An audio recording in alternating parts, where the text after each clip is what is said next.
તો કોક આપણી ચિંતા કરશે ને એમાં આપણે બહાર આવશું. પણ આ મોબાઈલનું વ્યસન જે બધાને થઈ ગયું છે એને હાવ મારી જ નાખ્યા. કોઈ કોઈનું નથી રે, કોઈ દાદા ખૂણામાં બાપુજી હોય ને તે ભાભાઈ બેઠો અને ઓલું ટાબરિયું ઘોડિયા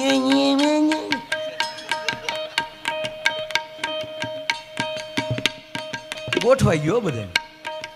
મારી માવુને વિનંતી કરીને કહું કે આ ભાગવત સાંભળ્યા પછી એક વ્રત લેજો કે અમારા બાળકોને અમે હાથમાં મોબાઈલ નહીં આપીએ. તમે જો એના માટે સમય અત્યારે નહીં આપો ને તો ગડપડમાં એ તમને સમય નહીં આપે.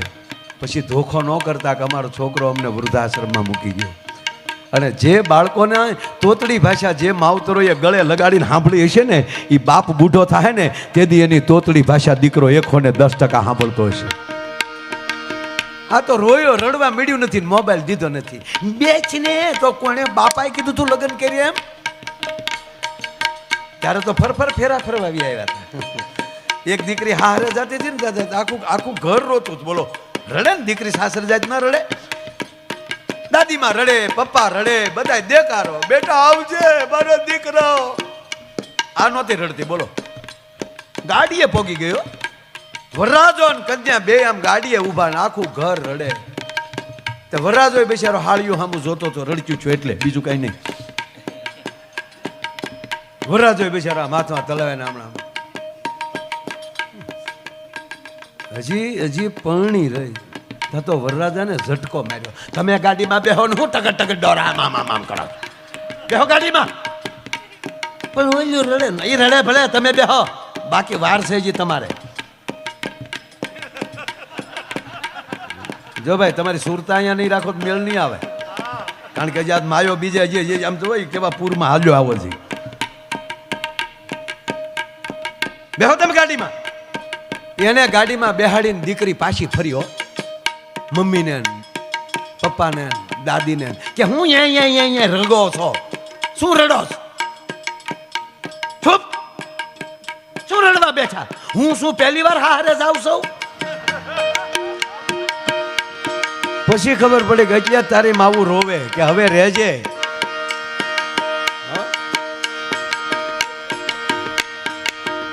સંસ્કારને આવતાય પેઢિયું લાગે ને સંસ્કારને જાતાય પેઢિયું લાગે.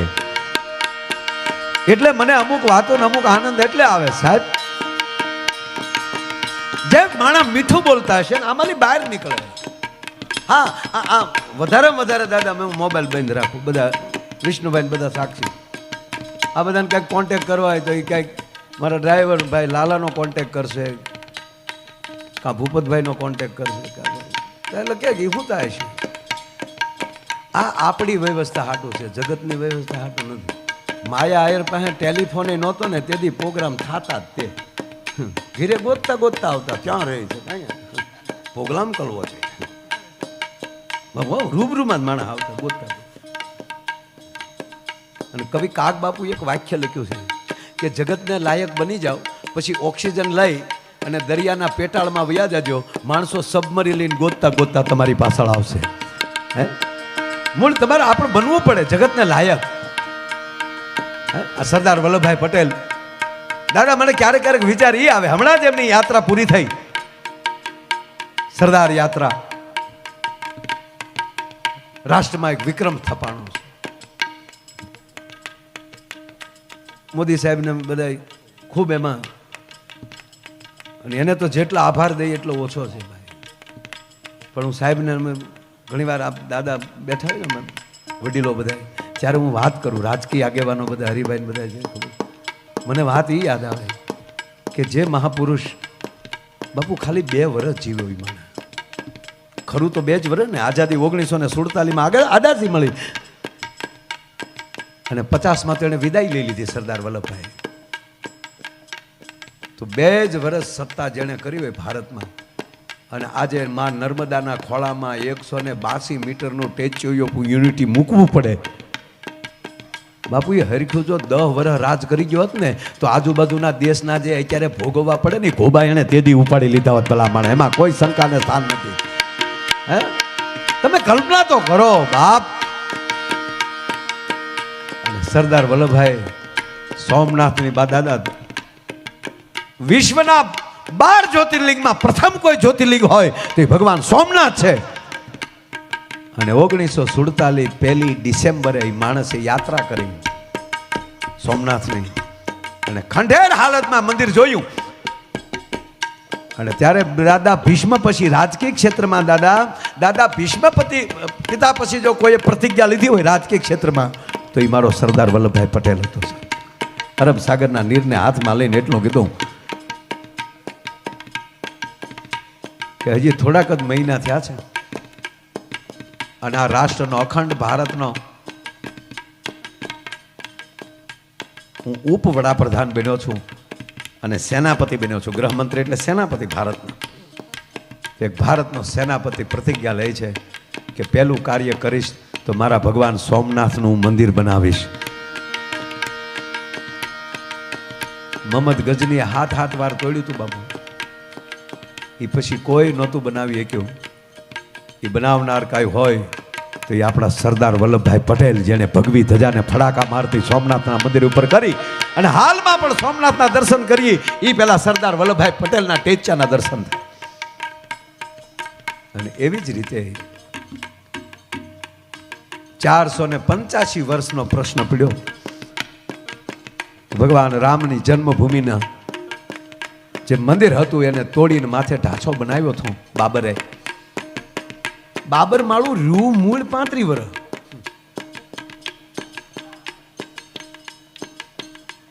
ઇતિહાસ ગવાહ છે. ખૂબ પ્રયાસો થયા, ખૂબ સનાતનીઓ મરાણા, પણ ત્યાં સુધી ન પહોંચી શક્યા. 2024માં આપણી ગરવી ગુજરાતના પનોતા પુત્ર, આપણા બધાયના હૃદયમાં જેનું સ્થાન છે એવા માનનીય યશસ્વી વડાપ્રધાન નરેન્દ્રભાઈ મોદીએ સાહેબ 1924માં અયોધ્યાનું મંદિર આપણે પૂરું કરીને પૂર્ણ કર્યું અને હમણાં થોડાક સમય પહેલા એની ઉપર ધજા ચડાવી. અને હરિદાદા અમે એટલા બધા ભાગશાળી છીએ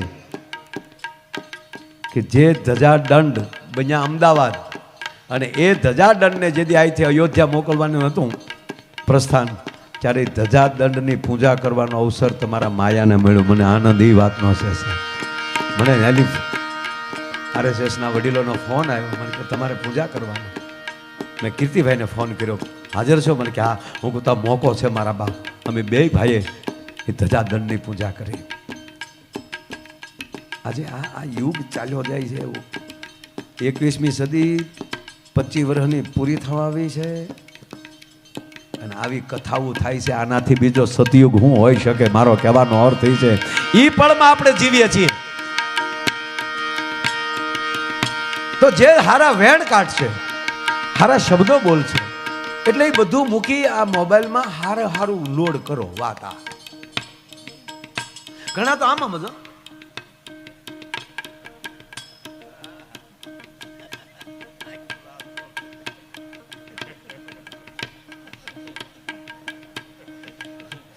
એ આમ હું કામ કરતા છે, એમાં હું આવ્યું હોય છે ત્યારે. અને હવે તો કઈક એવા કાચ આવ્યા એની સિવાય કોઈ જોઈ ન શકે છે ને ભાઈ. એને શું કહેવાય મારા દીકરાઓ? તમારો અનુભવ તો લાગે હે. ફળદીન બોલ્યા કેવી પ્રાઇવેરી. મને પછી અંગ્રેજી આવડે નહીં. આ છોકરા એટલે અંગ્રેજી આવડે, હું હરિભાઈ બોલું નહીં. ડોક્ટર હું આખો પ્રોગ્રામ ઇંગ્લિશમાં કરી શકું પણ ન કરું. હું કામ? હું અહીંથી બોલું તમે ન સમજો, મારે હું કામ ધંધો કરવો જોઈએ? મારું અંગ્રેજી બહુ હાર્ડ પડે. હું અમેરિકા ઉતરું તો ઇમિગ્રેશન વાળા મારું અંગ્રેજી નથી સમજી શકતા, બીજાને બોલાવે કા શું બોલે એ છે એટલા બોલે હા ફટા હું ન હાય વાય.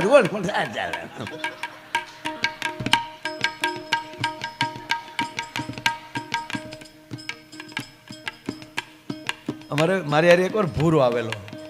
તે ભૂરો તે થોડાક દી હારે રહ્યો ને ત્યાં થોડું ઘણું અંગ્રેજી શીખી ગયો. મુંબઈ બધે ફેર્યો ને તે 15 દી પછી ઘરે ગયા. એટલે એની ઘરે ગયો એટલે જાતા આવે તેની ઘરવાળી સામે ઇંગ્લિશ બોલ્યો. હાય ડાર્લિંગ. ડાર્લિંગ કીધું. હવે આપણો દેશી જતરડો એ દેશી સહન કરે? એ કે હું 15 દી બહાર જઈએ સુધરેલી ગાળ્યું મળ્યા બોલવા.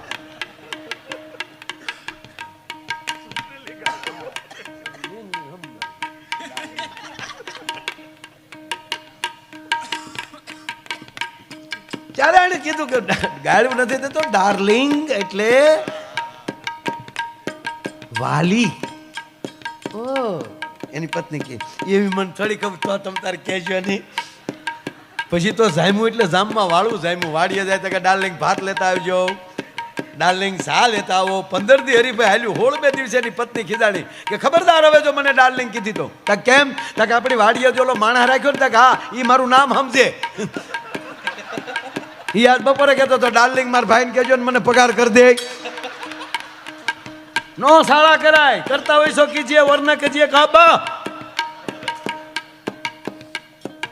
એટલે આ મોબાઈલ મારી નાખે છે. ખરેખર આપણે જોઈને દાદા તો આમ ગાડીમાંથી સારું છે ડ્રાઈવર સાલું ઓલે. બાકી ગાડીમાં જેટલા બેઠા હોય આપણે જોડે જતા ગાડીમાં બેઠા આમ જ કરતા. અને મને એ નથી સમજાતું કે એવું અંદર શું હોય કે લોક રાખવો પડે. એમાં તમે શું ખજાનો રાખો છો? એક જણાને જમરાજા લેવા આવ્યા, ઓલો ઓફિસે બેઠેલો.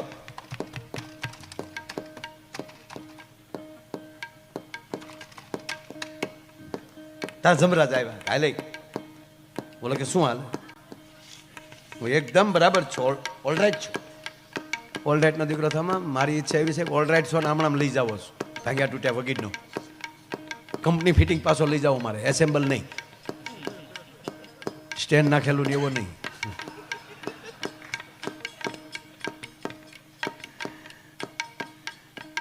સાહેબ ખરેખર કહું, શરીરના ભગવાન તો ડોક્ટર છે,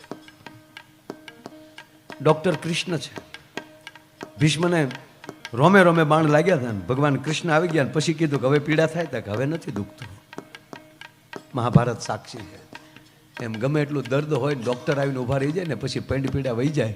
અને જેટલી પૈંડ પીડા છે એટલી જ અંદરની આત્મપીડા છે, મનની પીડા છે. એ મનની પીડાઓના ડૉક્ટર અહીંયા હામાં બેઠા છે સાહેબ. એનાથી તમારી મનની પીડાઓ વયો જાય. ભાગવત સાંભળી લેજો, રામકથા સાંભળી લેજો, એ તમારી મનની પીડાને દૂર કરી નાખશે. એટલે તમે બે સર્જનો અહીંયા બેઠા છો. એટલે હારા માણસને સર્જન કહેવામાં આવે છે, ભૂસમારુને સર્જન કહેવામાં આવતા નથી. નગર કહેવાય એક સર્જને 30 કરોડનું બૂચ મારી દીધા. અને આપણા વડીલો કેટલા હરિબાબા, આપણા વડીલો કેટલા ભલે અભણ હતા પણ કોઠાહૂજ કેટલી હતી. તેથી આપણે નાના નાના હતા ને તેથી આપણને ભલામણ કરતા કે છોકરાઓ આલ્યા ને માલ્યા પાસે નો બેહતા. તેથી એને ખબર હતી કે વિજય માલ્યા બૂસ મારવાનો છે. પણ મોબાઈલ આમ જો એક જણો આમ કરતો ને ઘીરે જતો, 15મા ફ્લોરમાં રહેતો હતો.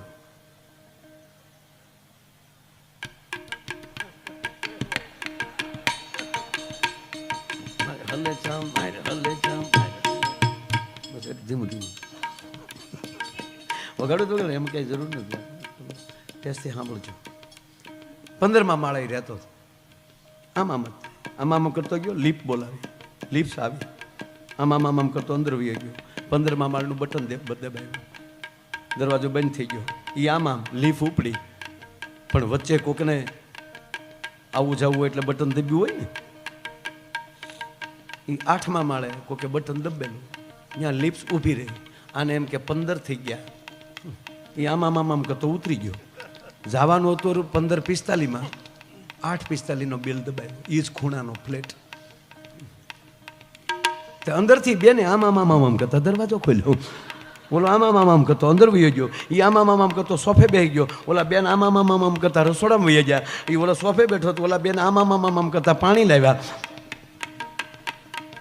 ઓલે આમ કરતા પાણી પી લીધું.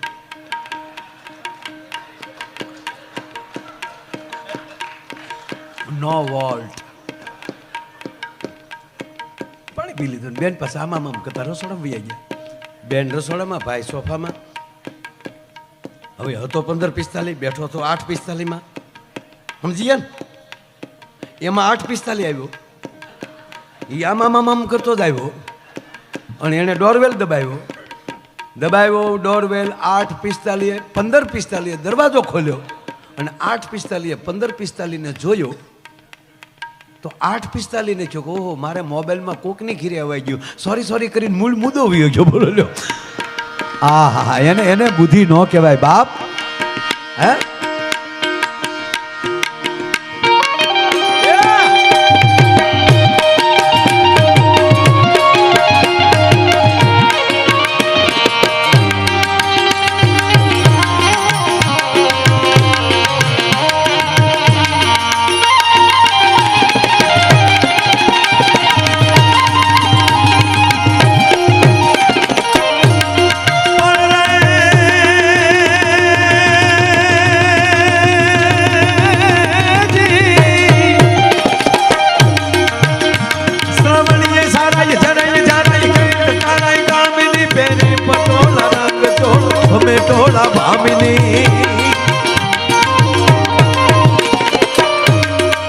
દાદા શ્રાવણ મહિનો આખો ચોમાસું છે, વર્ષા ઋતુનો બરોબર મધ્ય છે, પણ મારા કૈલાસ વાળાએ આખા મહિનાને મેળો કરી નાખ્યો. સારો વડોપ્રધાન હોય ને એટલે એ આખા આપણે અત્યારે તમે જોવો તો એ બધે આપણા વ્યવસ્થિત કરી નાખે. તો આપણો વડોપ્રધાન તો ભોળોનાથ આખો મહિનો હળંગ લીધો એને, બધાય ભગવાનના એક વાર. ભોળાનાથનો હળંગ મહિનો આખો, માના 9 દિવસ, અને પછી એમાં ભરતી કરાવતો હતો. એમાં જન્માષ્ટમી એમાં લાવ્યા, રક્ષાબંધન એમાં લાવ્યા, ભાદરવીનો મેળો એમાં. ભોળાનાથે બધા મેળા ભેગા કરી નાખ્યા. એટલે શ્રાવણ મહિનામાં શું થાય? શ્રાવણીય સારા જરે જારા કે કાના કામિની ફેરી પટોળા, નકર પલ્લી જાય કપડા, કાદવ હોય છતાં ભોળાનાથનો મહિનો છે ને, આ તો પાટણના પટોળા આવ્યો. પેરી પટોળા રંગ ચોળા ભમે ટોળા ભામીની કહેતા બેન દીકરી. શણગાર સજીય રૂપ રડિય ભોલ સજીય ભામીની.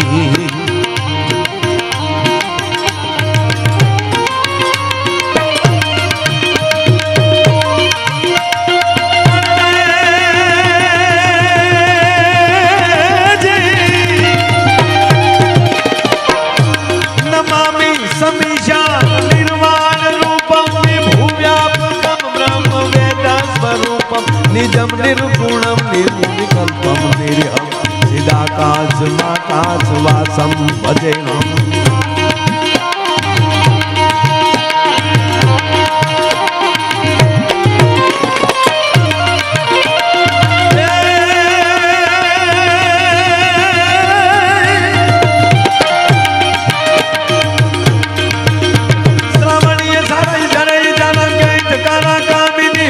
પટોળા રંગ ચોળા ભમે ટોળા ભામીની. શણગાર સજે રૂપ રજે બોલ સજે ભામીની. ભરપૂર જોબન માય ભમન કહે રાધા કાનને કહે રાધા કાનને જી કહે રાધા કાનને જી કહે રાધા કાનને. એ મારું મન મોર બની તન ગાટ કરે, મન મોર બની તન ગાટ કરે.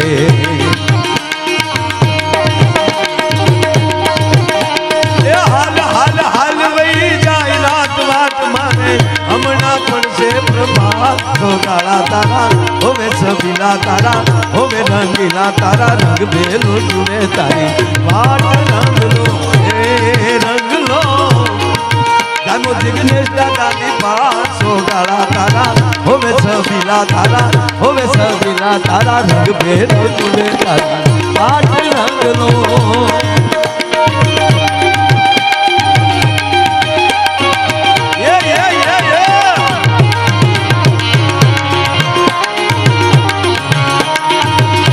હાથ દિવસ વ્રજની ગોપીઓ બાપુ હો વરહ કાઢી નાખી. એ રંગ રસિયા તારો રાહડો ભાળી આ ગામને સેવાડી બેઠા. ઓલી ગોકુળની ગોપીઓએ તારી હાટું તો કામ બધા મેલ્યા હેઠા. ઓલી ગોકુળની ગોપીઓએ તારી હાટું તો કામ બધા મેલ્યા હેઠા તને બરકે તારી જશોદામાં છોગાળા તારા હોવે છબીલા તારા હોવે રંગીલા તારા રંગ ભેદો જુએ તારી આઠ રંગલો એ રંગલો જાગો કાળંદરીને છોગાળા તારા હોવે છબીલા તારા હોવે રંગીલા તારા રંગ ભેદો જુએ તારી આઠ રંગલો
તારા હોવે રંગીલા તારા રંગ ભેદો જુએ તારી આઠ રંગલો એ રંગલો જાનો કાળંદરીને કાંઠો ગાળા તારા હોવે છબીલા તારા